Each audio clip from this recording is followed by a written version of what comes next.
Welcome, everybody, to the KQ Show, episode 22, Instructional Guide for Your Listening Pleasure. For those new to the show, hi, I'm Kyle. I'm just like everyone else.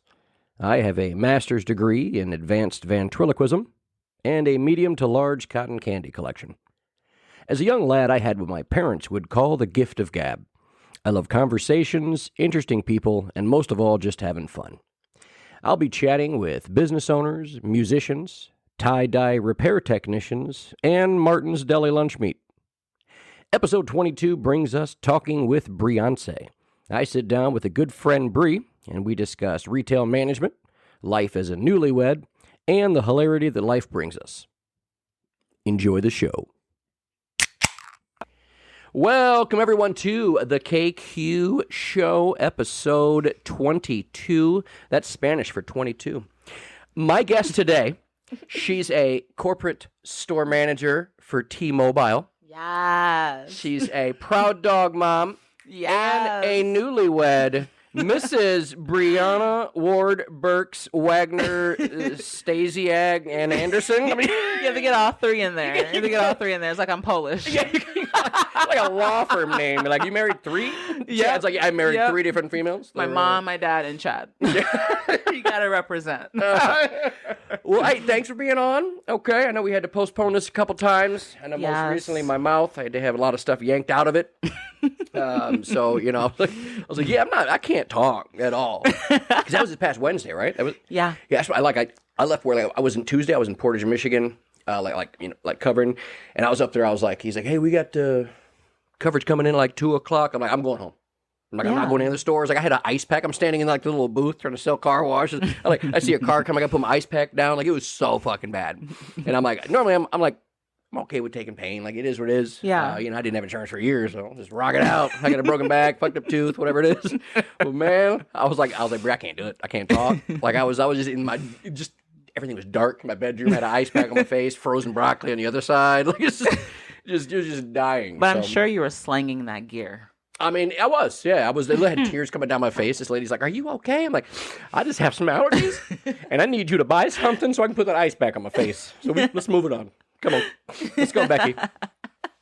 So first I want to say, congrats on the wedding. Super happy. It was an awesome wedding. Thank you. I mean, you did it right. Like, it was, I almost set a timer to that shit. That was legit. See, we wanted it quick and light, especially the ceremony. Quick. Yes. We just wanted to party. Yeah. So we want it. Oh, yeah. And we did. It was very fun. I know. I saw the pictures. And I know that you were downstairs in the bar getting lit. Well, no, we, you and Hector? We got there a little early. I was proud of Hector. He's also a member of the Brown People Time. So he, yes, I was 10 minutes late. But no, it was great. I kept forgetting it was Hector's birthday. It was his birthday. Oh, yeah, it was his birthday. There were 2 birthdays that day. Damn, I was like, and I kept thinking it was the next day. And he kept talking about his birthday or whatever, and it's literally in my phone is his name and his birthday, and I still forgot. So that we bought him a shot. Yeah. We didn't see anybody coming in, right? So we're just down there. We're like, man, the wedding's supposed to start pretty soon. So we're just down there. I'm like, well, I guess we can get another drink. I don't see anybody else coming in. And then it was like all of a sudden, like everybody came in. I was like, oh shit, catch us out, we gotta go. Yeah. But no, it was awesome. The food was phenomenal. That's I don't know good. what those there was. Was it the brie? It was like, so everyone loved the brie cheese. Yeah, it was whatever. Hey, whatever was that. Don't you love that? Oh man, it was. My name is Brie, and I purposely did that for a reason. But everyone loved it. The brie cheese. Yeah, there were several jokes about you got brie in your mouth. That was everyone's jam. It was legit. So let me tell you. So the bartender went to high school with Chad. Oh, okay. So he knew. And everyone was lit. Everyone. Yeah. There were videos.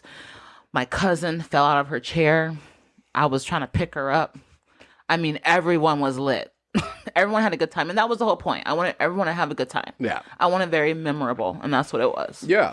No, I mean, that was awesome establishment. I mean, like, literally you married in this room. Yep. And we got here, we're all just hanging out. Yeah. Because I cannot stand going to a wedding and you have to go to the wedding ceremony and then you go drive somewhere else. And it's like, man, what a buzzkill. Yeah. And what a buzzkill. And I know some people have like the religious side of weddings and everything else. Like, I like that it was like it's all conjoined in one. It wasn't like a long. Like, I get some people like have like Catholic weddings. I went to one of those. My God, like I was like they had like little things you kneel on because like you're kneeling down, you're standing up, kneeling down, standing up. I'm supposed to like memorize these hymns. I'm supposed to be singing. I kept timing things wrong, and then I bumped the little kneel thing so it slams real loud. I'm like, I'm sorry, I shouldn't be here. I was in a Catholic wedding, and I didn't even know that was going to happen. And then I saw, and I was, holding my flowers, and I'm just like, what's happening right now? Like, you started buckling like, for like 2 hours. Like, what are we doing? Right? Like, gosh, I need someone to quench my thirst, man. Someone send me a water bottle. Can I get a Gatorade up here? I mean, for real. Bridesmaid 4's looking for some refreshments. I did not realize how serious they took it. Like, and also, they don't ever, because everybody that gets married, they do like the religious, whatever, which, I'm all for, I get it. It's okay. Is they always want to do it, right when it's hotter than hell. And then they want to do it in the church that doesn't believe in air conditioning. Yeah. I mean, I promise if Jesus was here right now, he would have been like, no, we can't do the water to wine. We got to do the heat to AC. We're going to do that first because like another wedding. But why is everybody getting married in August? So I went to a wedding after my wedding during our honeymoon in Savannah, Georgia. And I was sweating so bad. It was so hot. He was in the wedding, so, it was his cousin's wedding. And it was so hot. It was a beautiful wedding. Don't get me wrong. It was beautiful. But I will never forget. Like, my hair, I had to put my hair up. Everything was just, nothing was working for me. Like, nothing was working. I mean, the pictures, I look like I'm just drenched in sweat. Like, they had a lot of sprinklers out there. It was beautiful. I'm going to keep saying it. It was beautiful. But, man, I was burning up. Like, I've never felt like that. Man. So a honeymoon. So I saw some pictures. Yes. What did... So on our honeymoon, he was in a wedding in Savannah. So we kind of made it like one little down south honeymoon tour. Mm-hmm. So we drove down, Yep.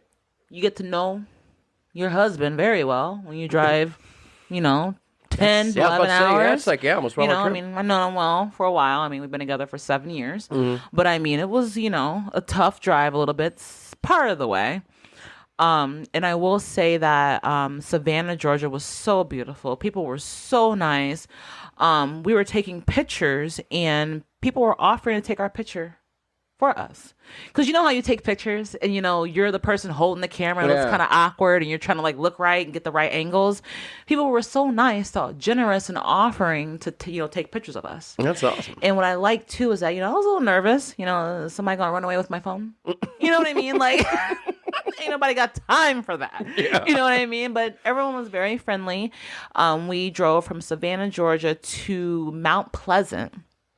Mount Pleasant was absolutely amazing. It was beautiful. And we went to Charleston, and that was amazing too. So it's all about the French Quarter is all linked to also Louisiana, New Orleans. They have this French Quarter vibe, and I guess they're all like sister cities. I've learned, because one of the bars we went to was truly underground. Like we went down under truly ground, and it was this awesome bar that had games and stuff. Mm-hmm. And we basically just had a great time. Like it was, if anyone been to the French Quarter, you'll know what it is. Like exactly what it is. And they're sister cities. I found out. That's kind of cool. So it was really awesome. It was beautiful. Good deal. Yeah, I was looking at the pictures. I was like, I wonder what. It was a South. I was wondering what, if you guys had like a plan, like to do a tour down there or something. And a lot of it was random too. Like it was a random. Like, let's just go wherever. I mean, I was off work for like a month, so. Damn, that's what it's about. I mean, and they were still making money, so. Yeah. Self-sufficient store. That's what you want as a store manager. Boom. There you go. So I'm kind of glad you brought it up because I do want to want to kind of talk. I want you to kind of talk a little bit about your journey. When I think about when I think about strong females that just have great leadership. I remember, it's been 7 years since you started? Is it? Because I don't even know. 7 to 8 years. Yeah, because I don't think you were just getting with Chad, I think, when. Yes, when I started at Sprint. Yeah, and I remember the first day, I interviewed you, I was like, oh man, she's going to be awesome, everything else. And, you were kind of into the party scene a little bit, and I just kind of rewind and then fast forward. So I rewind. I talked about it a little bit earlier. I was like, you coming on Sundays, and you were like hung over, like you wore the BreYonce glasses, you had the BreYonce braids, and you were just like, I can't today. You're like hungover for like the first 2 hours, and then like from that Bree, which even then I'd be like, no, let her marinate for 2 hours. You can come out here and just slang here the rest of the day. So hey, yeah, that's fine. Just look, you take care of your assets. Let us sit back there for a little bit. Yes. But like your transition from starting. Just as a salesperson, and really not even, I don't even think you had any aspirations for leadership. But I don't think even, didn't. You even, I don't think you even wanted to be any part of it. Like you're just like, nah, just wait for a paycheck, I'm gonna slang some gear. I was having such a great time just making great money and being a salesperson. And I was newly in this relationship, like I met him online. You know what I mean? So I was just new to everything, and I had my own place, my own apartment. I was very independent, and I mean, I still am to a way. I feel like in a marriage, you should have some kind of individuality. You know what I mean? And like, I was at a point where like I had no idea what my life would be. You know what I mean? Like 8 years from now, I didn't see a career in this. Does that make sense? Yeah. Like I remember when I went to your store. And remember Sprint Radio Shack? So my guy, I had a certain person I used to go to, and he had ordered the wrong phone. And he's like, oh yeah, go to the Great Pearl store. They have it in stock. They can exchange it for you. Okay, cool. So I went there and I met someone, and she was just like, hey, you'd be great. You should apply. We're hiring. And I'm like, I don't know about working at a cell phone store. And she's like, seriously, the money's there. I'm like, well, you know what? I need a job. I had just got laid off my current job, and I was like... Which you didn't put on your resume, by the way. I mean, yeah, I didn't. We need to talk about that. But you still hired me. But I went ahead and rolled the old dice and saw what happened. You know what I mean? And it happened. I truly feel like I was a diamond in the rough. I felt like I didn't know what my true potential was until I started working there. Because I'd done sales. I worked for Pepsi for quite a while. And I had this manager who saw something in me. And be honest with you, I never saw myself in sales. This person, he was just like, I was a merchandiser for Pepsi for a while. And literally a merchandiser, what you do is, the product comes in to the back room of, a larger volume store like your Walmarts and Myers. And then the merchandiser takes the product, puts it on the floor, and you fill the shelves with it. It was very hard. It was a strenuous job. You were very physically fit doing it. You were pulling pallets that were heavy. You know what I mean? And what happened was I started figuring things out. I started thinking in my brain like, okay, like, I don't like moving all this product around. And I'm sure that's the tone you said it in, too. And I told myself, what if I have more product on the floor, and if it's sold, then I won't have to put as much out on the floor. I wouldn't have to be dragging all this stuff out to fill the shelves with. So why don't I try to sell on displays just like the sales reps do? Because the sales reps, what they do is they sell on the product, and then you have a merchandiser that puts it on the shelf for you. Very easy gig. I'm be honest with you. It can be stressful because you have store managers who don't want want your product in their back room. Right. They're very, back room to shelf type management. My mentality was, you know what? I don't like hauling all this stuff back heavy. and forth. So let me drop a pallet of fucking Mountain Dew. Oh, here. Can I cuss on here? Have you met me? Okay, sorry. I've already cussed like 12 times. Let me drop a pallet of Mountain Dew out in the middle of your floor on Walmart Indian Ridge, and I bet you'll sell it. And hey, guess what, store manager? You'll make your bonus. I promise you. I'll help you out. You help me out in my back, and I help you out. And I eventually left. I went ahead and tried other things, and I realized sales was my thing. Business, sales, marketing, that's my thing. And that's when I came across Sprint, you know what I mean? I got hired, and it was just thereafter, Yeah. No, I remember, like, and it was funny because, like, I don't know who it was. I mean, Crystal, whoever it was that saw you, I don't know who at the time. Anyway, maybe it was Casey. I don't know. Anyway, whoever you were talking, anyway, they were like, "Oh, Kyle, you're gonna love this girl. She's gonna be awesome." And right when I interviewed you, I was just like, once we started talking, I was like, I'm throw that fucking resume away. I was like, I don't give a damn. She is like a diamond in the rough. I was like, she has no idea her potential. Yeah. And I was like, and then right away I was like, and I didn't think, bringing you in, I was like, because you were still pretty young. I mean, to I was like, young. To be like, hey, are you ready? Is your plan to be a store manager and run a store and, and everything? So, and I was like, I think you'd be a great salesperson, and then you went through, the ups and downs of every salesperson, when you get stressed, unstressed, but just, to see the difference of, cause I'm super proud of you. Like I couldn't be happier for you. Like to see like everything, like, I follow everything, I'm like, just to see you be able to, get the, to get the position that you deserved. Yeah. Because you were passed over several times, and I think, and you proved that you had like, you're humble enough to say, hey, you know what? I'm not going to get pissed because I didn't get this promotion. I'm going to bust my ass and be like, hey, maybe there's something I need to do better. And you're right. And even after I left T-Mobile, like you were still like, you come, hey, so you had questions and stuff, and that's awesome to see that you have that drive to get better. Because some people won't ever admit that they need to get better. Yeah, it's resilience. Yeah, that's one of the things I feel like one of the things that stick out that I hear people say about me is resilience. Not to toot my own horn, but I'm the kind of person where if I don't get a position because they don't want to choose me, I'm not going to let my team down. Mm-hmm. You know what I mean? At the end of the day, I was a RAM and a retail associate manager. Mm-hmm. So if I wasn't getting the store manager gig, I wasn't going to let my team suffer. Does that make sense? Mm-hmm. You know what I mean? And that's the thing. Like I upheld that tremendously because there are some people who will just break and they will not, let their team perform and their team sees it and they just, they don't go anywhere. Well, like bottom, like probably 60% or so of the company, I would assume. Yeah.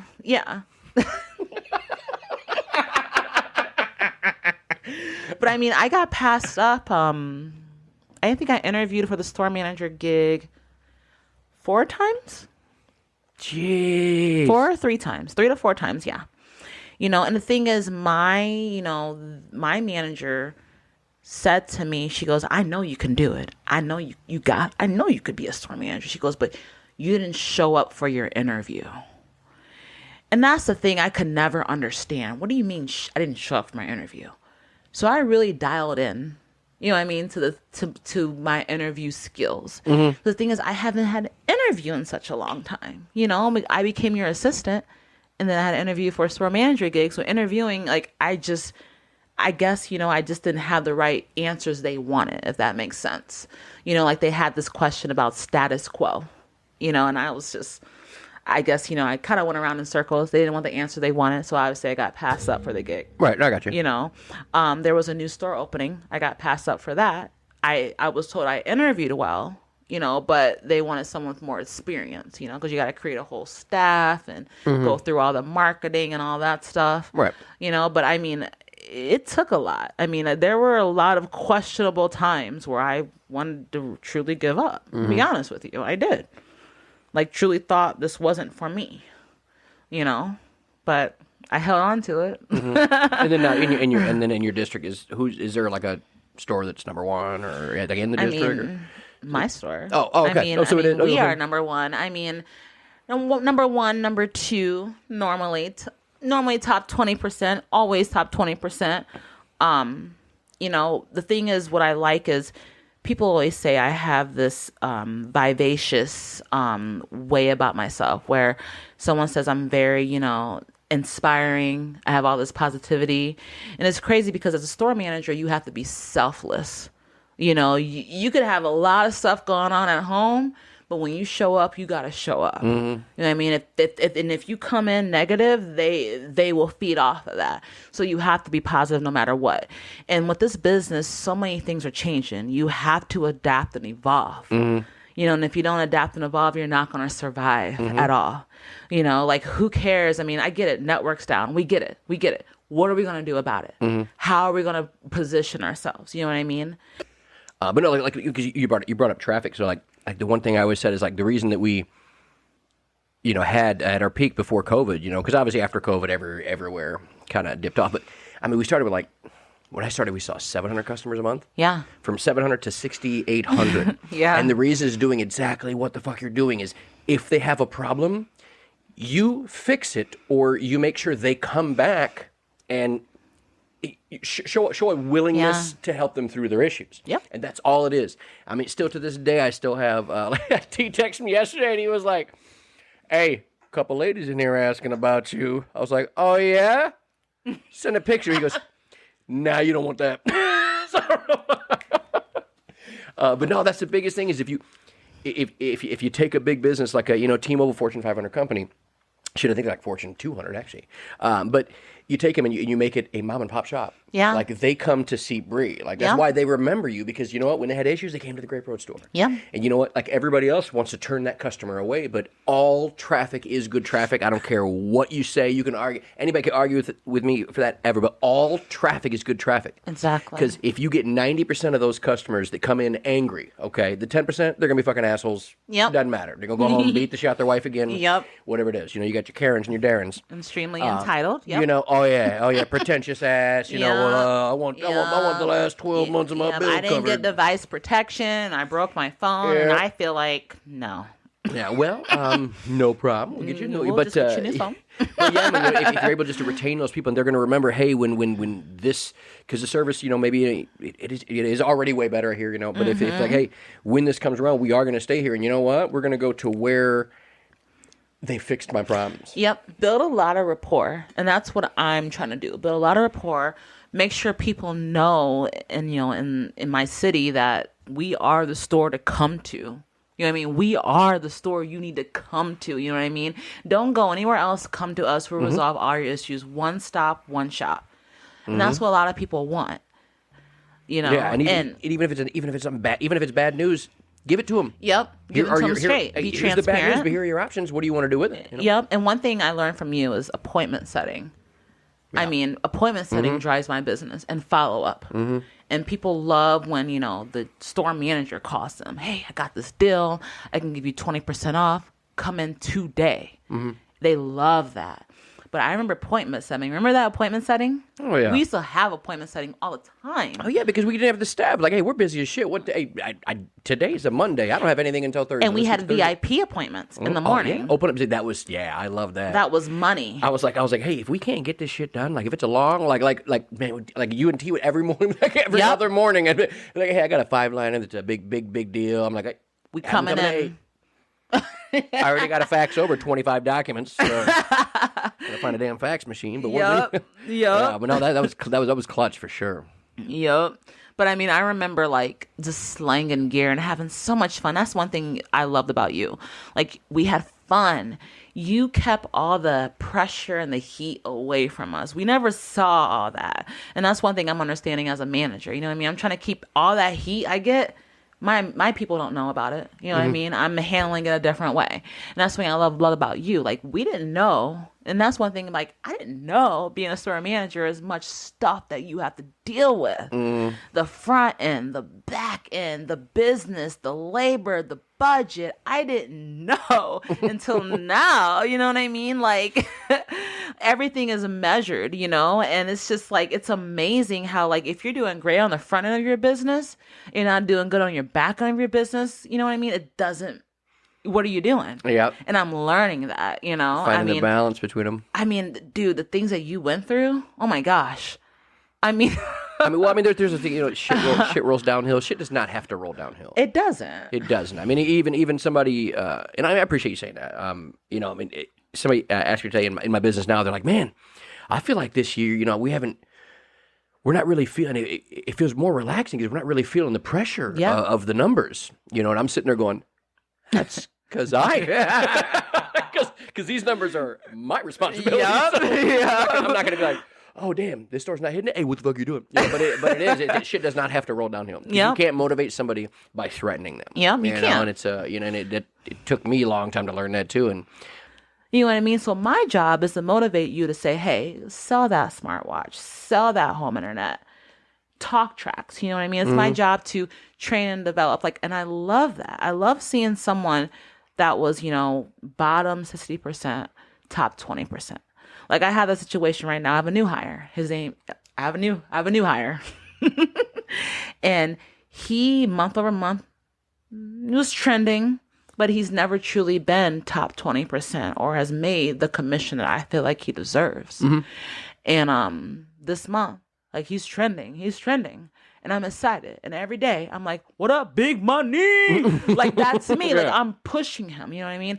I make him walk around with one of our products to sell it. Yep. You know what I mean? I want to Hold the thing, sell it. Yep, you need to sell this. And if you don't sell it, I want to know why you couldn't sell it and how can we overcome those objections. You know what I mean? The biggest thing is too is like, having that one-on-one, having that conversation, and also checking in with your people. I feel like a lot of managers, they don't truly check in people's mental health, and truly check in on how they're truly doing, because a lot of that can explain how they walk into work. Mm-hmm. You know what I mean? Like there's people who will say, hey, outside of, how are things going with you? Personally, how are things going? Mm-hmm. And people will truly tell you true, honest answers, and it explains a lot. It truly does. And it's like, okay, now I know how to position. Now I know how to change things to kind of help direct you in the right direction. You know what I mean? And it's crazy because like with you, you were like, Bree, sign up for the employee stock purchase program. And I was like, why? I was like, my money, like, I want this extra money. And you're like, do it. And I remember I had got my car repoed because, I was not in a good place. Mm. I was spending outrageous amounts of money and not taking care of the things that you should take care of as an adult. I was just living large and loving life. Lost my car. And I remember I called you and I was like crying. I was like, I don't know what to do. And you said to me, you're like, you can borrow my car.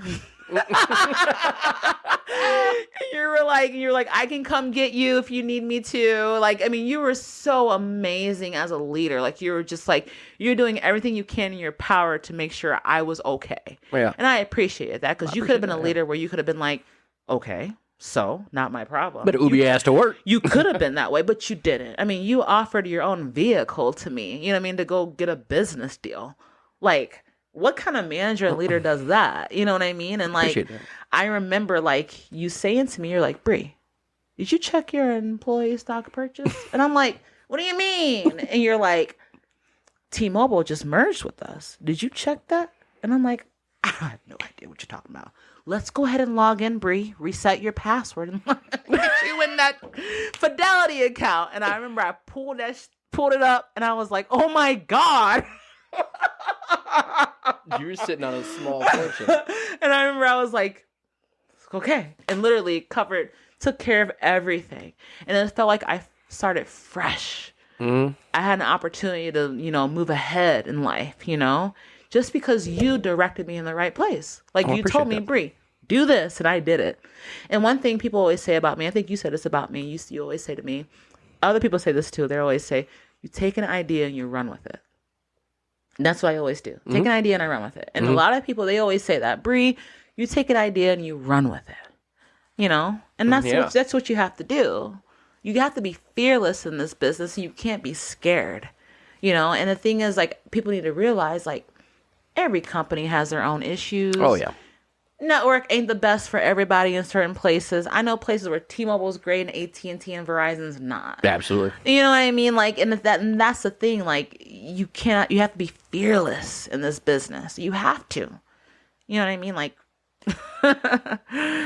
Yeah, honestly, like I said, I couldn't be more proud. Even the little stuff you say, it's just crazy that because as a manager, I had you, but also had 9 to 10 other employees. Yeah. And you have these little conversations, and it's good. It's good to hear that, because obviously I knew right away. I was like, you're gonna be a fucking star. You're always like, man, I don't know how these people remember me. Everybody fucking knows Bree. I used to get calls and texts about, who's your Ram? Who's this Bree chick? She was just at a meeting, bro. She fucking killed it. I'm like, you're damn right she did. A lot of people I've found do not have self-awareness. They have no self-awareness. Quote of the fucking day there. And I think at that point in time in my life, I didn't have that self-awareness. But now I do. You know what I mean? But a lot of people, I feel like they don't hear themselves when they're talking. Does that make sense? And I feel like a lot of people don't truly have that self-awareness where they know, hey, you're affecting other people. Mm-hmm. You know what I mean? In a positive or negative way. Yeah. And you have one or two options, because again, you were young in your party stage. If you would have copied and pasted me at your age in there, hey, I guess were we replicas of each other? A lot, yeah, because I got bumped into. I remember when I was I got promoted to manager at Best Buy, like the biggest Best Buy in the fucking Midwest. Yeah. And I remember it was when I was like fucking 24 years old, and like hungover for sure, because that's all I did. And I remember standing on this like we call it a Big Joe. Like you stay, it's a lift that takes you up to like a level. I know exactly what that is. So I had to hire, and I just got promoted like, let's say October, right? And then November 1 we started at Best Buy. We hired seasonal help. So I had idea. I was part of like hiring and bringing everybody in. I remember I was 24 fucking years old, and I had to get on the Big Joe, and I raised myself up, and I'm talking to 220 employees. And in my head, I'm like, Kyle, you fucking made it. You did it. Yes. And I was at that point, I think, I might not even have been 24. But I was the youngest manager that location ever had. And I was like, you're damn right. I'm like, I'm not going to let this fucking shit slide at all. Yeah. And there's certain things that I learned that, that I teach other people that I've taught you that I learned. I'm like revenue hides a lot of sins. That is one of my biggest quotes ever. Yes, okay. I use that to this day. Revenue hides a lot of sins. I mean, because if your boss came to be like, hey, Bree, you missed this deadline here. What happened? You're like, well, I was closing a 10-line business deal I had to get involved with, and again, I'm top 20%. So like, like there's certain things that I learned along the way. And I think if it's not productive, it's not profitable. Like if you're just doing menial tasks and not accomplishing anything, and it's not making money for the company or for yourself or for, your store. Correct. What are you doing it for? I'm very involved with my people. And that's one thing my manager will say. Bree, you got to learn how to like disconnect. No. I can't disconnect. Like I want to be a floor coach. Like I don't want to be in the back room. I don't want to be doing reports and stuff. I don't want to do that. I want to be a floor coach because I'm not effective in the back of the store. And like being a floor coach, literally it motivates people. And when you're having fun and being excited and playing music on a speaker and playing music that you actually like, you are having such a great time. And that's what I want. I want you to come to work and have a great time. I don't want you to come to work like, oh, it's another day of sales and no one's walking in. No, it's another day of sales that we're going to try and have and convert, and we are going to play a bunch of music on these speakers, and we're going to slang these speakers too. Like this past weekend, me and a young lady, like we were just killing it. I mean, we were demoing the speaker all day. Someone was connected to it. I learned that from you. And I mean, we were slanging these $300 speakers, these JBL Essentials, and she slanged both of them because we were hooked up to it and we were talked about it. You know what I mean? And to see the confidence in her, like, dang, I can do this. Yes, you can, girl. And and getting down to the bottom line, like it's. I have such a passion being a floor coach. I cannot stand just being in the back and doing all these reports and QBRs and just like, I'm okay with telling my story, but like, I'm not effective. You know what I mean? Yeah. Like I'm not. And the thing is, it's like they want our experts to be more involved with our business. They want us to teach our experts how to talk about the business. Yeah, owner-operator. How to operate it. Yeah. And it's great because my store is so self-sufficient. Like when, my grandmother passed away, my store ran fine. My store was still top 20%. Because they were so self-sufficient. They knew they can pull up merchandising. They knew they could do plano. They knew they can do all those things without me having to be there. And that's what I appreciate. You know what I mean? Because the thing is, it's development. Whether you're going to stay with T-Mobile or not, I want to help you develop. You know what I mean? I want to be a part of that story. I want to be a part of the story where you say, you know what? At my IT job at Honeywell, Bree taught me this. You know what I mean? And I want to be a part of that. I want you to remember me. There's a lot of people who won't stick with this forever. And I respect that. But I'm glad to be a part of your story. Yeah. You know what I mean? Like, I'm glad. Whether, because the thing is, a lot of people, they're like, well, that's not a part of my job description. You know what I mean? I'm sure you heard that before. That's not a part of my job description. That's a quick way to get demoted to customer real quick. You say that shit to me. Right? And it's just like, no. You understand? Like, me showing you how to do this is going to help you not only here, but somewhere else. Yeah. So understand where I'm coming from. Yeah. You know what I mean? I remember you came to me one day and you were like, it's when you got promoted and you kept asking me all this operation shit. And I was like, I eventually go, Brita, stop it. I promise you because it was going to change. As I was going from like Sprint to T-Mobile, you kept freaking out about all these different operation stuff. And you were like, There was somebody else. There was somebody stuff. else that was employed in my store that I was showing some of that stuff to. And I was like, Reed, this is not something you need to worry about. Okay, Jordan, you're not washing jerseys. Okay, you're gonna dribble that fucking ball. Okay, because I had a plan for you. You kept getting so frustrated. Like, well, I need to know how to do this back end shit. I'm like, this. You were smart enough that if I showed you how to click 5 buttons, you'd know how to do it, right? Okay, then let me click these fucking buttons, and you go out there and you run that sales floor, and because it is something that something that you can't teach is being a player coach. I mean, like I say, again, revenue has a lot of sins. I'm not saying don't do anything operations. Be like, oh no, I've been paying my employees. We don't know where phones are. But, but it's that thing. But you're right, though. You're right. And one thing I've learned is like, hey, slow down, take a step back, and also just realize what you're doing. You know what I mean? We want to make sure the stuff sticks when you sell. Interview the customer. Wait 2 minutes before you start I call it vomiting at the mouth. Sometimes sales reps word start, vomit. And I'm just like, gosh, like, did you even interview the customer and ask them what they want? Like, I feel like I could be more like, I could hold them accountable better, but like, I'm the kind of person where like I understand you on a deeper level. Does that make sense? Like I want to know the why. Why are you doing this? Is it that you don't believe in it? Is a will or a want? That's one thing I want to discover out of you. You need to understand, like, you have to find ways of finesse. That's my word. That's my thing. Bruno Mars, finesse. Yeah, like, I was about to say finesse. I'm all about finessing. Like, literally, we have goals, we have targets, and I'm the kind of person where I find ways to finesse it. So, you know what I mean?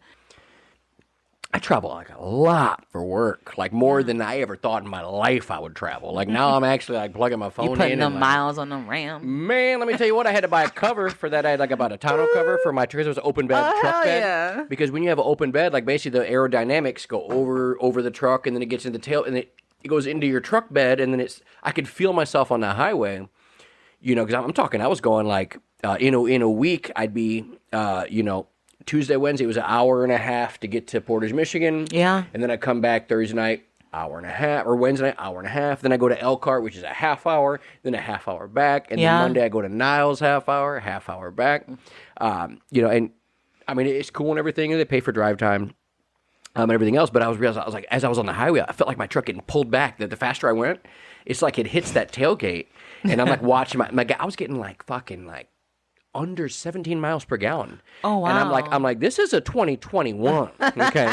Like, I'm still like, I drove this bitch off the lot with 8 miles. Okay, on it. So I'm like, I got that tonneau cover, 3 more miles per gallon. That bitch went from 17 to almost 20. You know how much that was huge. I was like, 15% more gas mileage for spending $200 on a cover. Yeah. Money. Love it.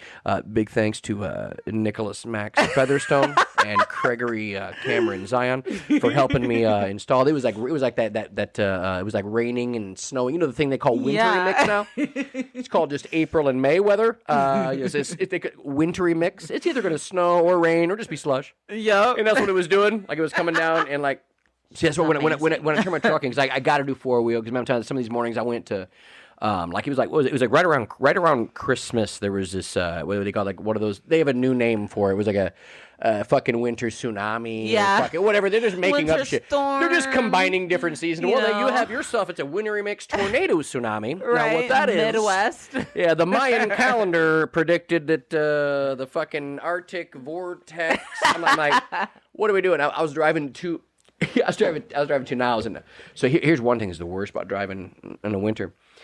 Is you ever like the best is like when it's like when you're driving against the snow coming at you, like it's hard to see. It's the worst. And then like you always get lucky, like behind like a snowplow or somebody bigger that has eyes on the road ahead. I was like, yes, I follow that person. Well, this morning it was me. I was the 4-wheel drive truck in charge of the whole line of traffic behind me going like north to Michigan. And I'm like, I can't fucking see the road. Yeah. So I'm like going off of like feel. Like if I go too far right, it's going to give me that little vibe. Wow, okay, cool. So I couldn't see fucking shit. I'm going like 30 and a 70. It's snowing in Michigan today? No, this is a couple, this is a while okay, ago. I was like, what? No, this is a while ago. Okay. But man, so all of a sudden I hear whoop, whoop. I went over the median and into oncoming traffic. There was no oncoming traffic that early, but then I was like, oh shit. So I go back over. I look in my rearview mirror and I see every car follow me over and then come back. I was like, my bad. Hey, I wish I could like get a speakerphone. Hey, I'm not the best the leader of this. I wasn't prepared for this because you can't turn your brights on because the snow's coming so hard at your face. Yeah. So you're just like, I'm gonna wing it. It is what it is. But no, I definitely got to get something that's 4-wheel. Speaking of Midwest, it was snowing and it's April. Detectively, for the record, my bad, Michiana. I took my snow brush out of my truck last week. I did too. Yep. And once I do it, I was like, this seems too early, Kyle. And swear to God, 2 days later, I'm out there fucking with my ID scraping ice off the windshield. Yes. Like, I didn't think I'd have to remote start this bitch. I was at work. Left my snow brush at home. I thought we were done. And I'm like out there like, doing that sleeve wipe. Yeah. And if you're under a quarter tank, that remote start goes, nah, we ain't doing yeah.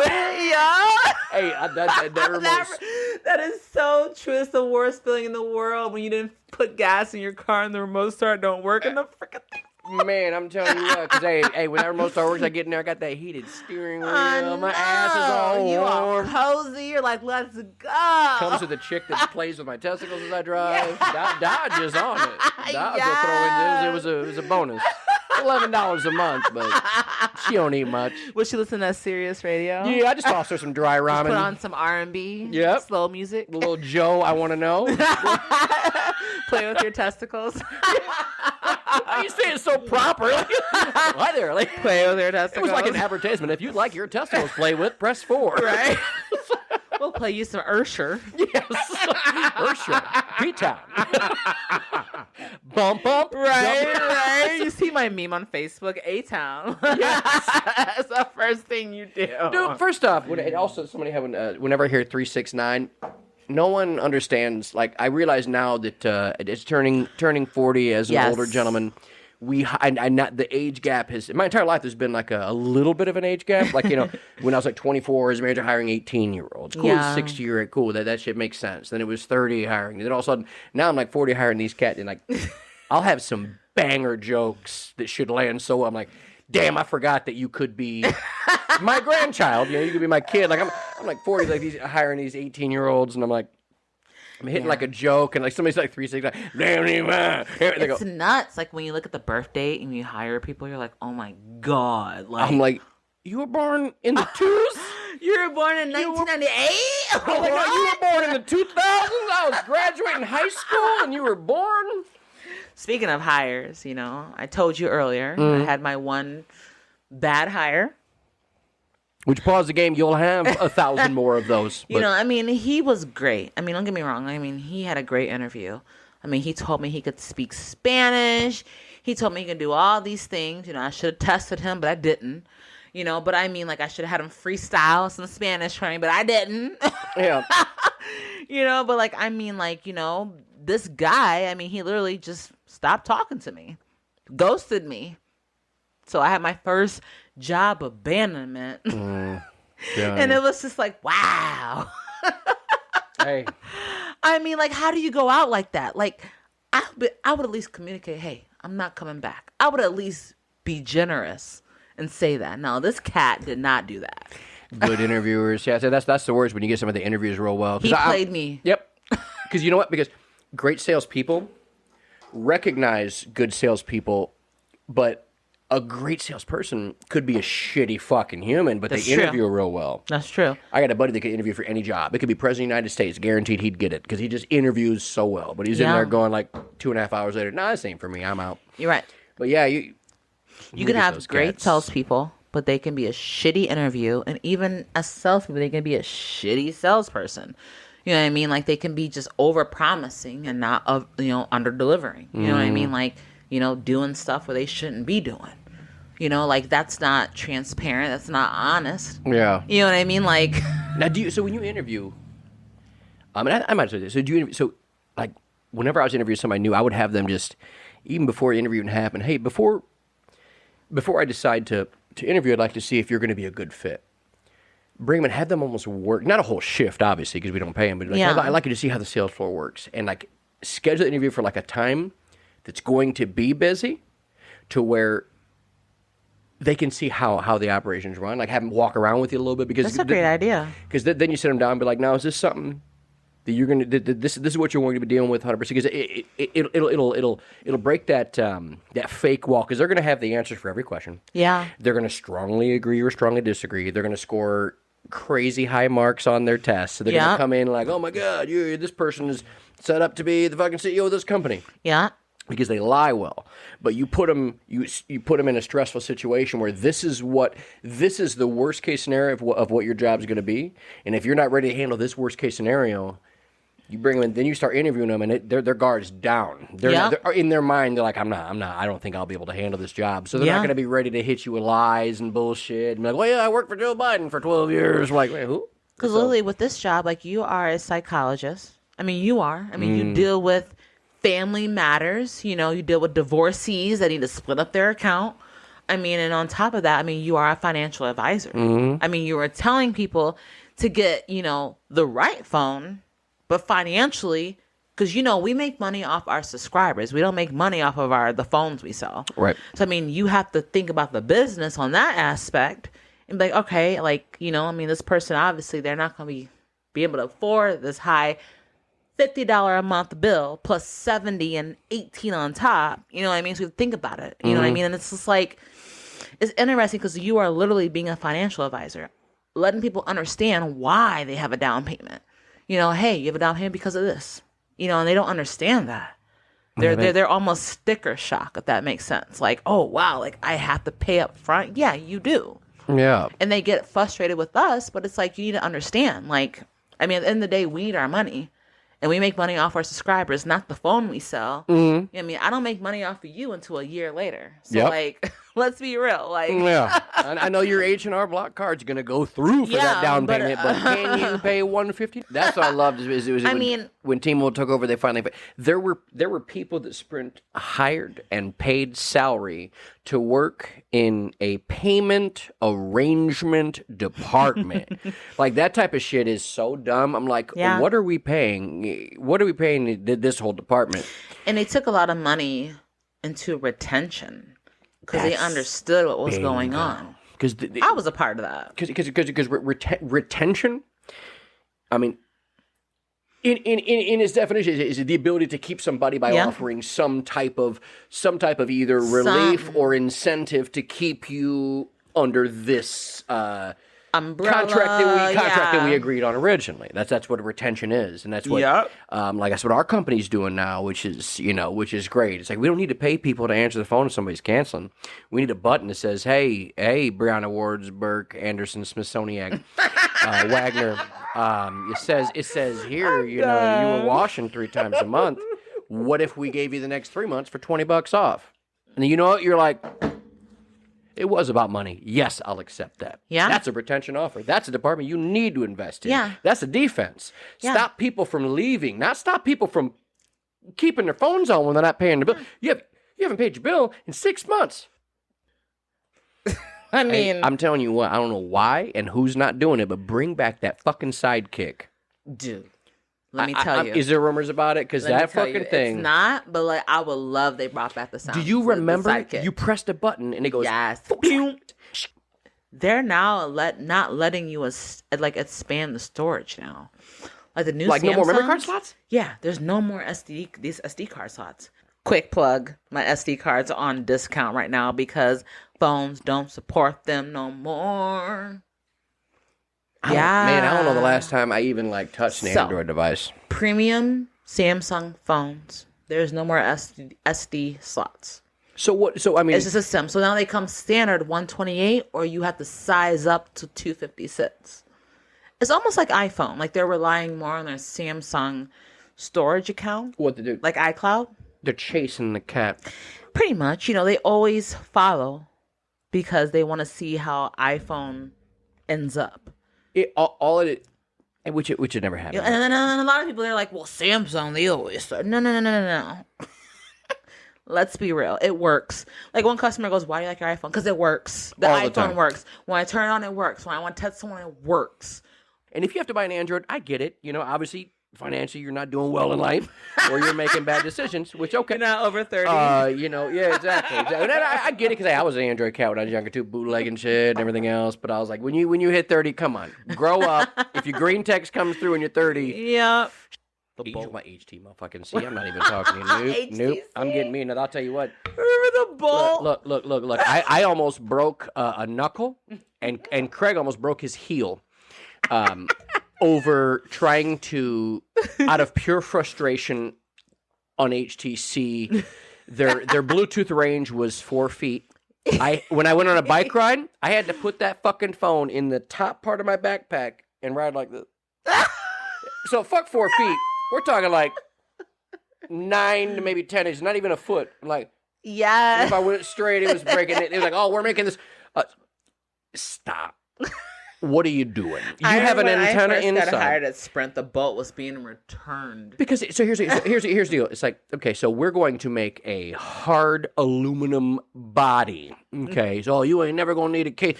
You're never gonna need to buy a $20 fucking case. I remember the display model just sitting there. This is the one phone that just sat on that island all by itself, all lonely self. I was like, first off, so they made this crazy stupid hard aluminum body phone, and then they go, well, damn, that weakens our antennas. Let's put in boosters for every antenna. That's like you buying a 500 horsepower car, and you go to pick it up, and there's 499 horses pulling your car. You're like, oh yeah, no, it come. You got to, yeah. We had to because of the fact we didn't put an engine in it. We had to give you all 499 of these horses. So the thing about me and you is that, like, when I didn't have service, I was like, okay, no big deal. But there are so many people that rely on their phones. Like, I mean, like their phones are like their life. You know, where it's such a big deal. Like, they immediately come into the store. My phone's not working. Well, have you tried turning it on and off? You know what I mean? Like, that's the most... And then the thing is, like, they get upset when I say that, but it works. 8 out of 10, it fixes it. works. Like... That's why, that's why I used to bring in the make up a new word, but like, hey, well, we're gonna do a soft reset transition. And I act like I'm pressing a bunch of buttons. Right. Volume up, down, and power. Now, you don't want to swipe yet. I mean, don't want to wait. See how it's powering off? For real. No. Because this is the fun portion. So I'm going to ask some random-ass questions. What I'm looking for is honest truth. Okay. Don't put it on the coaster. Coaster is, yep, there it is. Hey. I'm saying, look at this table. He just called me out. This table hadn't seen coasters. So Kyle has this big ass table, and there's a coaster. There's nicks and things. Mind you, he's not using one, but he's using a koozie. All right, so check it out. So I got some questions, kind of some rapid fire questions. Okay. Some fun question to ask. What's the best sandwich? The best sandwich I would probably say is a club with bacon. Turkey, ham, bacon, mayonnaise, lettuce, onions. That's the best. That's fucking the awesome. Best. And then you want to make it first up, you want to make it a grinder sandwich. So you want to add the red onion, and you want to add the oregano, and you want to add the oils to it. Well, that's you just ordered a Jersey Mike's. I did. You fucking did. That's my sandwich. It's my jam. Hey, you ever order the giant and you're like, dude, and you look at it, and you're like, there's no way I can fit that in my entire body. Dude, but Jersey you murked Mike's the first half. Shit. And I'm telling you, and then I murked the second half. Oh my god. And it's like a $15, $16 sandwich. But it's a perfect the club, soggy. That if you don't dare get the sauce on DoorDash. You got to live pick it up. Correct. It's the perfect soggy. That oil and vinegar, this like some people don't like soggy sandwiches, but like that's the perfect soggy. Your thumbs shouldn't feel the sogginess. Yes, and that's what it is.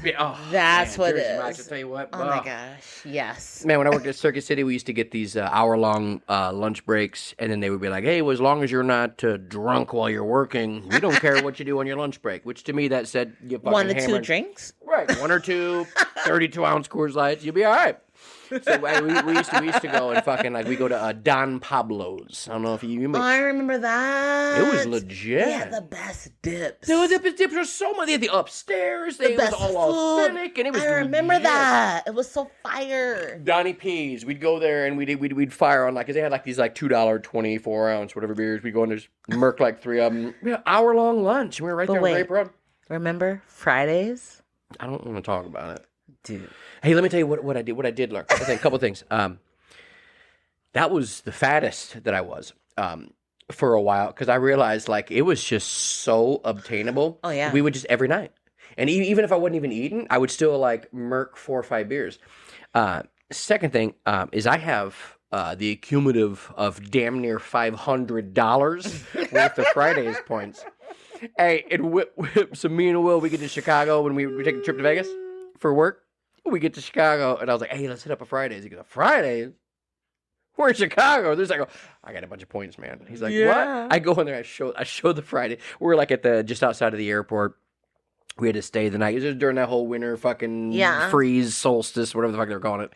And I showed the guy. He's like, damn. He's like, most people don't even ask about these points, but yeah, you can get anything you want. You can technically get 10 of these fucking prime rib meals. Like, I had so many points. So me and Will went all out. And I still have like fucking 1,800 points left. Like, I still have so many points. I'm like, where is the nearest Fridays? Think Fort Elkhart. I think Elkhart's the only one. Yeah, Elkhart still has a Fridays. And then from there, it's like fucking all the W's. I miss Fridays. Fridays have the most fire appetizers. Yeah. Oh my god! Also, they hooked us up because they're like they did. They give half off appetizers after 10. So we'd be waiting, and then they were like, he's like, well, I can't have you guys all eat off of one appetizer. So I was like, come on. But dude, that was honestly, I was thinking about. I was like, man, like every night I would pile in like 2,000-3,000 calories like every night. I mean, don't get me wrong, it was fucking fun. Best conversations we ever had, best team meetings we ever had. I will never forget that. I mean, we had such a great time at Fridays. I know when I had such a bad day, I look forward to going to Fridays after work. We never even asked each other. Fridays? Yeah, Fridays, yeah, okay. Yeah. Everybody. People were off at 7. They would just wait in the store. No, I'm going to Fridays. Right, you would look at each other. Fridays? Okay, cool. Bonus? It was such the best time. Dude, hey, the day that Hector, he got there like at noon to meet Serge. And he was there like 12 to 3 with Serge. And then I think it was the day he was, he's filling out the application to work at fucking Sprint. He's like, man, I'll kick it here when you get off. I was off at 6, which T-Mobile time meant 9:30. Yeah. This dude was there for 10 hours. Like, I think basically by the time we got there, it was like 9 and some change. So we'll say like 9 hours. So we get there.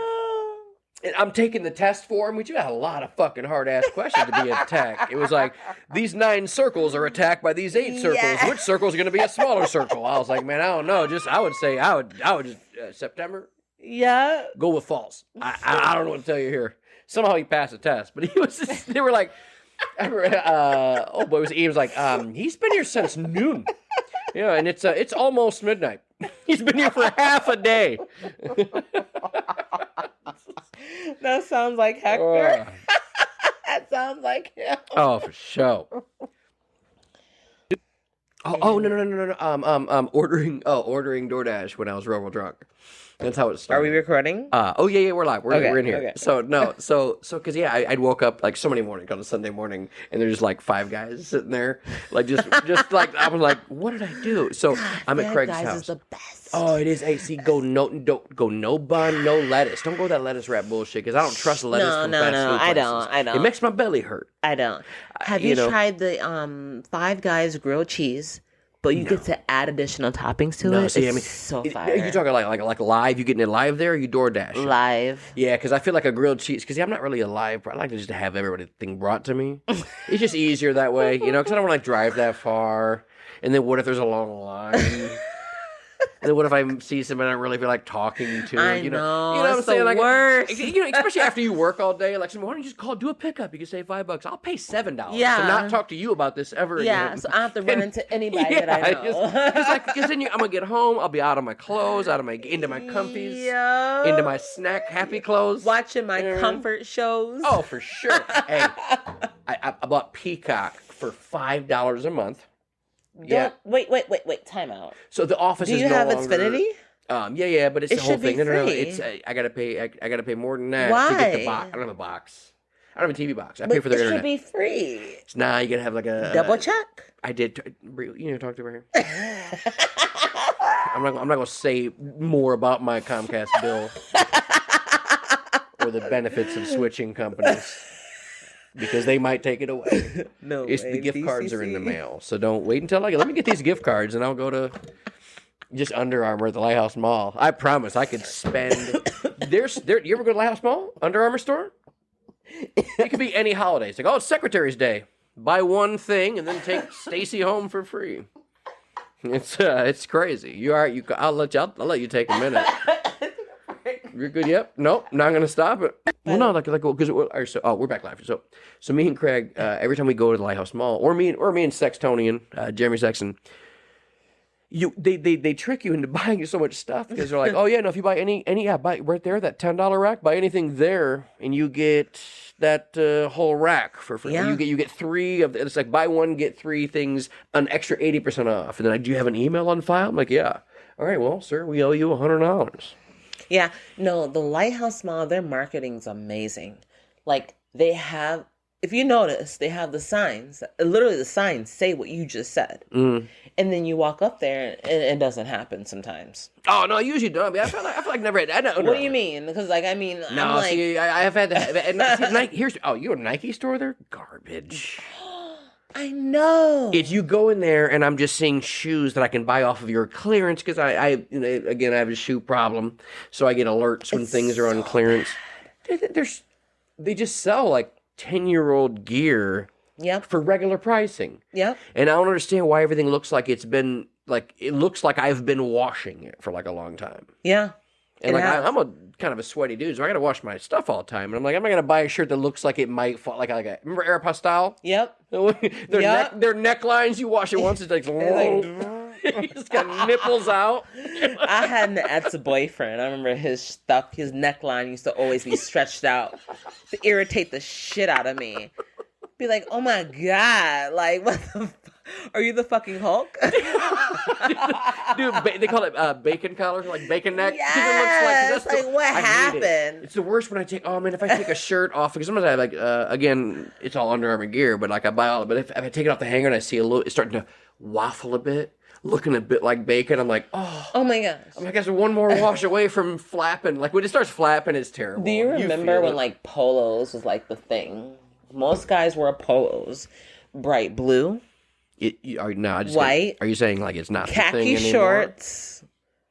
Was that you, Kyle? Yeah, that was me. You're 100% describing. Like you just described. I don't know, like the early 2000s of my first 10 years on Facebook. Is that what you're saying? 2000s was the best. Like I mean, let's be real. Argyle, the flares, everything was amazing. See, I never jumped out of comfy. Because I'm always a comfy cat. Even the workout pants. Like now they're like doing the tight, like tapered. All right, and it's too hot. There's no air. What are you wearing them for? I'm so uncomfortable when I'll put my phone in my pocket and it'll stick to my leg from sweat because they're like, I don't know what they call them. You feel like you're being weighed down a little bit. No, there's no air because they're so tight at the bottom. You know what I mean? Like there's no open scrunchies holes at the bottom. Yeah, it is like several of them in a snap bracelet for security. Do you remember there was someone you used to work with who used to wear these pants that used to? Man, do you remember that? Wait, which one? Used to wear those khaki pants that were this. You're describing three different people. I don't know. It doesn't narrow it down. What about what about the worst one? I wouldn't say here when I had a new hire. Was standing. It was not you. But you'll understand once the story comes out. Absolutely. Her first day, she's standing there in a shirt that has no middle area. And I don't know what to say to this. because I wasn't uncomfortable until I was sitting at that back handicap computer, and she's right here, and I go to look at her, and her belly button is like 2 inches from my eyeball. I'm like, this seems inappropriate. I don't know. A part of me wants to like try to toss like a quarter in there. See, what is your belly button doing exposed near my face in my store? That's that new gen. I'm like, I don't know what you're. There was a lot exposed, and I need you to stop. Yeah. I was talking this girl at work about this earlier when I was at Best Buy. I remember when I first got promoted to manager, and I was brand new, and I was scared though because I was like a young 24-year-old cat, and the 24-year-old Kyle was like working out a bunch, tanning bed, wearing polos, khakis. Everything. Call it what you want, but that was me.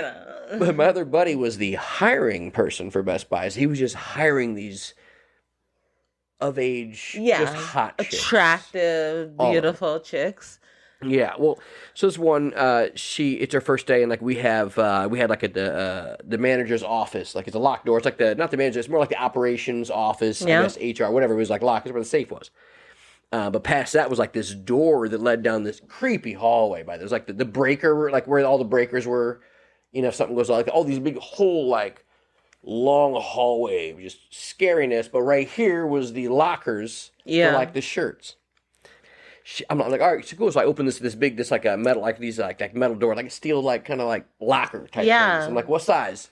It's like medium. Like, all right, cool. So I grab like a medium. I turn over. She's standing there in just her bra. Stop it. Promise you. And I'm like, no, you can't. And I was so scared. No, you can't shirts. You gotta give me close thing. I was like, put your shirt on. You gotta put a shirt on.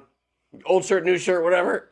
She put a shirt. I could walk out, go directly right, and then right into like the manager's office, like where like the Holly, she was like our operation HR guy. I opened the door, and then I was so scared. I was like, and so when I opened the door, I said, what shirt? And she was bra. She was only bra. I was shirt. She didn't just, she was like, Kyle, I need you to calm down. Okay, everything's fine. What happened? I go, I don't know, she took her shirt off. She had a bra. Like, I was so scared. I didn't know what to do. You didn't look? No, I was so scared. No, I mean, I'm just playing. I don't think you understand how scared it was. Like, I just like, oh, yeah, you're the youngest fucking manager in that position, whatever. And all of a sudden, I'm like, just it was a regular thing to hire people. And I knew every HR policy. I was like, hey, I'm not going to at all have. She could have been anywhere from 16 to 24. Oh, my goodness. I don't know what age it was. Dumb. Taking your shirt off in front of a dude in a locked hallway is weird. But these women are looking a lot older than normal. Yeah, I can't even handle that. I have to unlike things on Instagram. Like this, and there's options. This made me feel uncomfortable. Yes, because are you still on TikTok? Yeah. First off, I got my algorithm down pat. Like, okay. Once you get your, and I remember you were complaining at one point in time. You kept seeing. Yeah, because they kept clearing my algorithm. Well, it was worse because I had some people send me a video or something of some chick, barely wearing anything and doing the dance. Well, she's wearing Star Wars, like one of those costumes, and she's like barely naked wearing. Yeah, I'm going to watch the video for sure. Like I'm not telling you I'm not. I'm gonna check it out, and then all of a sudden the next day it'd be just all of like weird cosplaying anime chicks and stuff. I'm like, well, this is. Yeah. So now I just don't, I just don't like the videos. I watch them. I don't comment. DM. You ever been to Mishawaka? Yo, what up, girl? Hey, what up? Jimmy Jam 18. You ever been to Michiana? KQ 1984. Why you gotta? I mean, I appreciate that. That would mean I'm 39. Make me feel a little bit better. Give me that extra love. No, but now it hurts my feelings because now I know I'm 40 and I can't.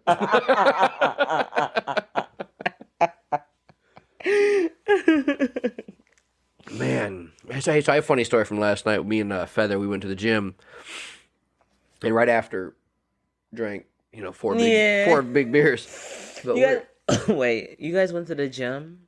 Wait, you guys went and drank beers? And then we went to the gym. Because I got off work at 6. We were at the gym at 7. Then we went to Hacienda. Okay. Normally go to the galley, but man, so trivia night. I mean, hopefully, I wish they would be listening to this. Your cousin's there. I saw him last night. Fist bumped him. Pop. Got him. Cool. Got it. But their establishment isn't comfortably able to seat everyone that wants to play trivia and anybody else extra. Got it. There's not enough room in there. I'm like, Marcus, hey, Hey, so Sorry, man. if you guys hear this, please understand. I mean, open up both sides or something. Yeah, I don't just know. make some So, but I moves. mean, I still go there the other 6 days. But there's that 7th day where I'm really looking forward to, drinking heavy.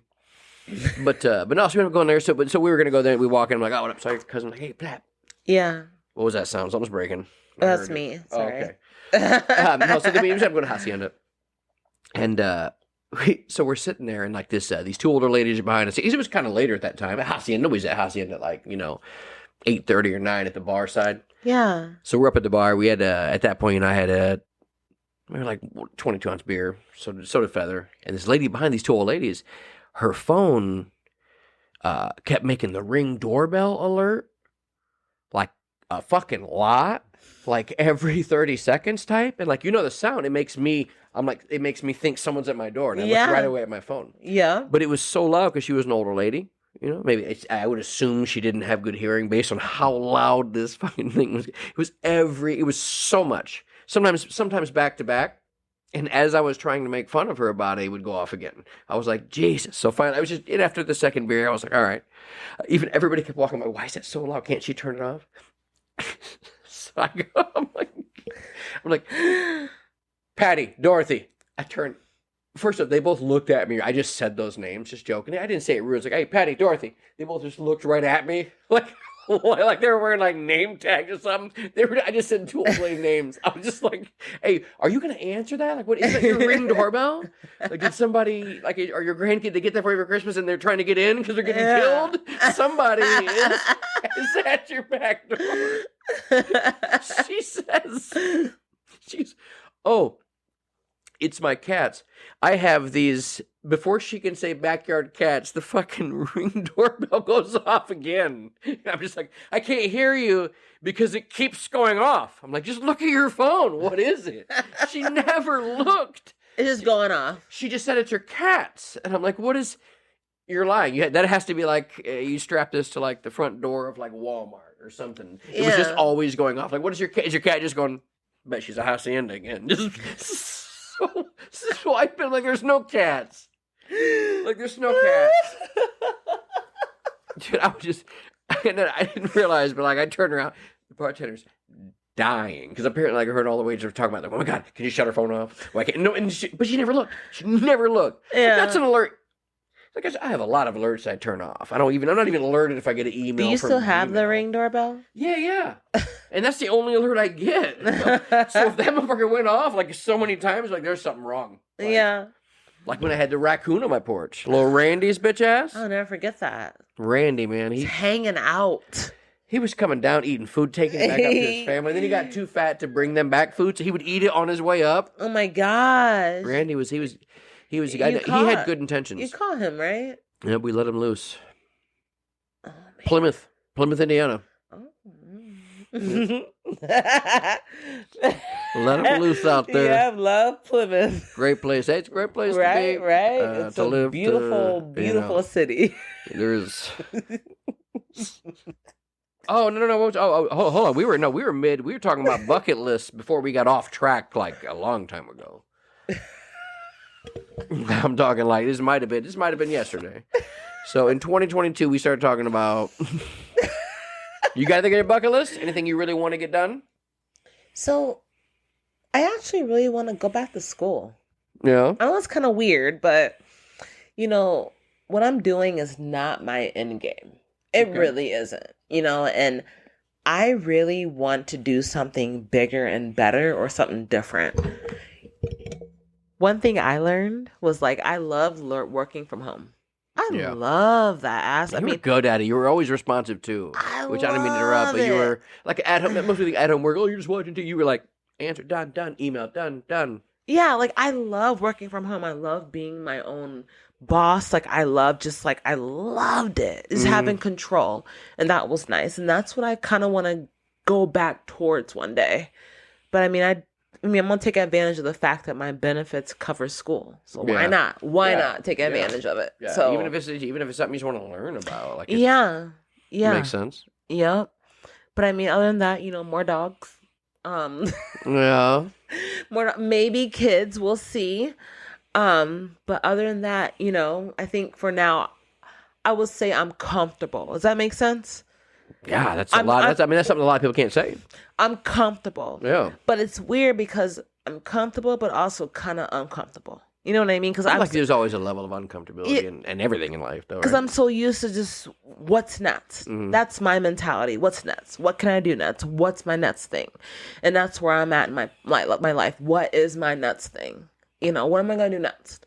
You know, everything that I wanted, it's happened. So what's next? That's awesome.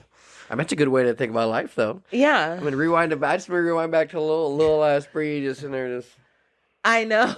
just angry at life. Like I'm not doing it. I can't. Maybe she's still a little angry at life, but not as much anymore. But no, like honestly, to say that, you know, everything that you wanted to have happened that's pretty awesome. You're right. Yeah. No, you're definitely right. I will tell you, life.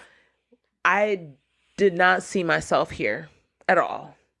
Be honest with you.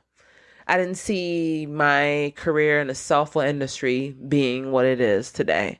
I didn't see, let me be honest with you, like I was in a point in my life when I started at Sprint where I didn't know where love was. And then I met someone who loved me unconditionally, who didn't care about what I was, who I was. If I, had my moments, he didn't care. He still loved me for me. He thought it was beautiful. Yeah. And I never experienced that. And it's great that I'm at a point in my life where I'm uncomfortable, but I'm ready for the next thing. Yeah. You know, does that make sense? Yeah. Oh yeah. No, that's awesome. No, like I remember, how does it keep turning? Oh, there it goes. It's moving. It's just creeping around. No, I remember the first time I met him, I was like, he was the most like cool and collective and patient person, and I was like, and it blows me away that you could tell like there was that military kind of instilled in him, but like a different calming side. Like I was like, man, this dude is crazy. Like I was like, I get it. Yeah, we'll be going. I think me and T talked about your wedding like years ago. Yeah, when we go, bro, we gonna get hammered. He didn't. I met him on Plenty of Fish. Met him on a dating website. And the most refreshing thing about a dating website is that you get to meet people that have no idea who you are, don't know what your background is. They've never went to your high school, middle school. I mean, we never had any way of crossing paths unless I was on that website. Mm-hmm. And our life was like, we got to meet each other, got to know each other. And it was at a point where, okay, like, you're cool. I'm cool. You know what I mean? Like, let's be cool together, And I think it was very shocking because I was at a point in my life where I didn't believe. I was dating a lot of different people, and I didn't quite believe in a man loving a woman, because I didn't know my dad. My mother and my grandmother were my mom and dad, if that makes sense. Mm-hmm. My dad was never in my life, and it's funny because all the kids my dad has had with, not only my mom, myself, but like other people, they're all successful. And with him, it's just like, he lives here. He lives in town. He's just never taken the opportunity to get to know me in particular. It's weird. And that's okay. I've lived with that. Yeah. But like my mother has worked so hard and sacrificed so much. I mean, and the thing is, like, I never understood why she was so tough on me, but now I do. When I look around and see everything else and everybody else, I understand why she was so tough on me. She had me at a young age. It was my mother and my grandmother. I mean, we were living in the basement of my uncle's house. I mean, it was my uncle and my grandmother's house, and my other uncle lived there. It was me and my mom living in the basement, literally. And it was a point where my mother was about to get married, at one point in time, and we moved to Elkhart, Indiana, I got out there real quick. Part of the Elk. We moved there, I went to high school there. And don't get me wrong, I had a great opportunity there. I mean, I was in the marching band, soccer, track. I was great at it. And then things didn't quite work out the best. But my mother always was strong through it all. She always provided, if that makes sense. Mm-hmm. She taught me, you don't need anybody. And it's still distilled in me. And sometimes I have to watch it, you know what I mean, with my husband, because I still have that mentality, I got myself. At the end of the day, I do have someone that's supporting me, and I have to remember that. Mm-hmm. But like with her, she taught me, the way of being independent and being free and being yourself. You Yeah. know what I mean? But she also taught me things like, there are people who look like you who, when you work in a corporate environment, they don't look like you. She taught me that. And that's one thing I've learned. When I look around, even to this day, there aren't people who look like me. They're not. They're not African American. They're not Black. They're not a woman. Right. You know That's what a I big mean? one. That's a big one. Yeah, I know. And the thing is that a lot of, men, they are intimidated by that. Or the excuses as well, the only reason why you're getting promoted is because they're trying to, get their status quo, make sure they have the diversity and have the culture. It's not based off your true talent. And that's not it. It's my talent. Right, You know what right. I mean? It's not Yeah. because I'm Black. Yeah. And that's one thing, when at Pepsi, when I got promoted, that was one of the things that people would say. They'll say, because you're Black, that's why you got it. Or they'll say things like, because they're trying to make sure they have that diversity. And it's just like, no, it's because someone saw talent in me. Yeah. You know what I mean? How dare you? I had somebody, a leader, say to me, it's pretty crazy. You guys will not believe this. I had a leader say to me, get your Black ass over here. Oh, it was a white person. Yeah. Yeah, that's. And I never reported them to HR. I never said anything. You swung on him. But other people saw it. Other people were like, dude, what the other people were like, why would you say that to her? And to this day, it still disturbs me because this person, that's what I think, that they think that's all I am. Yeah, You know what if I that's how mean? they talk, if that's how they describe. Yeah, That's I mean, all it you makes think sense. that I am. You know what I mean? You don't see my talent, you don't see anything else, you just see my color. And that's the thing. And people don't understand how much harder we do have to work. You know what I mean? Because people don't, like I said, people don't look like me. I have to work harder. They're expecting a reaction out of me. They're expecting certain things out of me. Sometimes I think that people, they push for that reaction, but I don't give it to them. What do you mean? Meaning in this, standard Black woman, they're going to react a certain way or be a certain way or be loud or whatever it is. And I'm not being loud. I'm just expressing my opinion and how I feel. But when you add emotion to it, to them, that reaction, people cannot handle. Does that make sense? Yeah. They can't handle that. But at the end of the day, some people who see it as passion, those are the people that truly get you. Yeah. I'm not reacting in any way. I'm not acting any differently. It's like I have passion for what I'm talking about, Right. and you don't see it because you don't believe in me. Yeah. And No, so, because that's basically your entire clientele. They all love you. That's why when I'm always who's Bree? The actual Bree. That's why it's they always came back for Bree. yeah, Didn't matter you were just good at what you did. you yeah. know? I mean, it's crazy because even growing up, I remember I went to a club and someone called me the N-word, and it was just my first time, 21, young, my whole 21 years of life. Damn, that was the first time? Never been called that. Damn, the first time. And I remember it was a blackout moment. I remember I just lost it. And I remember my mom was there. And all I remember was, I remember I called her and I remember I was saying, I need to come see you. I need you because this has never happened to me. And I remember her saying to me, I'm so sorry you had to experience that. All because I was dancing, with a white man. You know what I mean? So that person got intimidated by that. And since then, I will tell you my whole perspective did change from then. Because it kind of put my guard up a little bit, if that makes sense. It's wow, this is what people think of me. My skin color, they don't look at anything else, my personality, my talent, they just look at my color, and it's crazy. And people to this day, to this day, they still do that. I know they do. It's, You feel like you still see that from cause even the leadership of your your Absolutely. immediate boss is a Black female, which I mean, so, and even with that, but even with clientele, they're shocked to see when they call the store manager over, it's me. You know what I mean? They're oh wow. You know what I mean? It's yeah, Yeah, and I'm gonna outsmart you, and I'm gonna tell you exactly what it is. You know what I mean? TTFM. I was Hey, you have no idea how much I say that at work, and I'm so fucking happy. I'm so happy you said TTFM. TTFM. Fucking love it. Let me Take their tell you, fucking money. That is one thing I tell my people. I took that from you. Guys, TTFN, what does that mean? You know what that means. And I told them what that means. And now, like, to this day, like, they get it.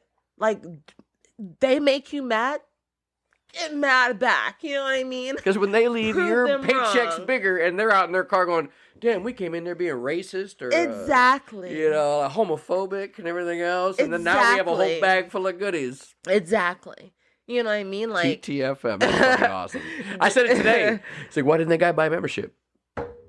He wants to pay $17 for one wash, and he's going to do it every week. And it's going to be like $68. Or Yep. if my Adam's math is anywhere close to that, he could buy a membership for $30. yeah.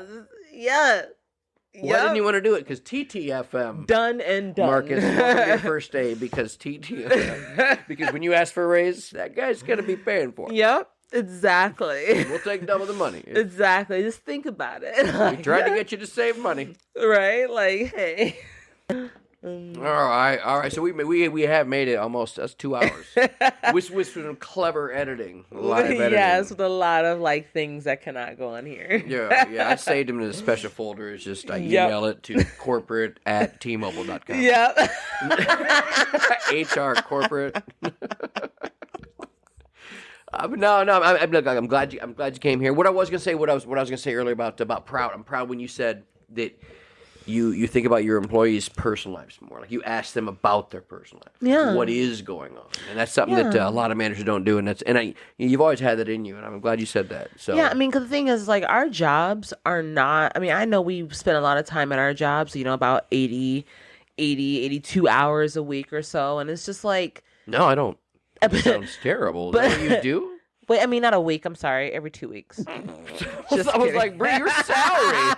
You did not get a raise if you do 80 kidding. hours. I work 40 hours a week, so that's about 2 weeks. I was like, my Bree, bad. I didn't break it hold down. on, you're on salary. We didn't talk about what you're really getting paid. Look, I am got a salary, position, but some days I are got nice. I can leave early, but I got you. but what was I saying? But Yeah, I remember. But but with I tell my employees, listen, I said, it sounds kind of dark, but tomorrow's never promised. Take your PTO. Yeah. Okay. So a lot of people were upset because, with my company, they eliminated 80 hours to take the next year. They only letting us go roll over 40 hours. And the thing is that as leaders, they told us, hey, tell your people to take PTO. They're recommending us to tell them, encouraging it. Because you're going to lose it. Exactly. Use it or lose it. Exactly. Yeah. And that's how I see it. Take your PTO. I mean, but you're going to be, you can be as mad as you want January 1st with me, but that means you didn't take it. Yeah. And in the day, when December 31st comes, you didn't take your PTO. That's not on me. That's on you. Because I told you to take your PTO. And that's what I'm doing. Like with me, I've been there 7 years. And, I have literally I could take a PTO every season, if not more than that. I have more than a year, more than 200 hours of PTO. What? And you can only roll over 40? We can only roll over 40. So guess what? You know what I mean? I'm taking a PTO every season, not. Well, you're not working again and doing mathematically until your PTO runs out. You got to do what you got to do. You know what I mean? That's absolutely. 5 months. Yeah. So I'm saying you could just not starting June, just I'm all set. Yeah. I can take a vacation probably every 3 months. You'd have to be August. Yeah. I would just take August, just do, August, September, October, November, December, and be like, I'll be back January 1. It's nuts. The thing is, the benefits are great because, I was on PTO for 2 weeks, and it's, almost May, and I have 55 hours. And by end of year, I'd have 200 hours is what it says. No. So it's just nuts to know, it's why not take your vacation? Tomorrow's never promised. You know what I mean? Bingo. Take your PTO. Oh yeah. Tell you that's what I always like. What I liked about it is is being able to just stockpile it, but know that hey, They could tell you like December 15th, hey, we're only doing 40 hours this year. Like I've been through so many restructures and everything Yeah, else. you have. Same, I didn't have any PTO left come September. I was like, Yeah. nah, I'm gonna bank. I'm getting rid of all of it. So I mean, absolutely. And speaking of employee stock purchase program, even though it's kind of random, that paid for my wedding. I know it did. Dude. All right, well, hey, we're wrapping this up. We are at 2 hours. I appreciate the time. It's about 4 hours. We Oh had to my cut some God. things I got out. here at 7. Yep. See, look at that. See, you're keeping my kids Jeez. up. All 3 of them. But no, so I'm glad you got to come on.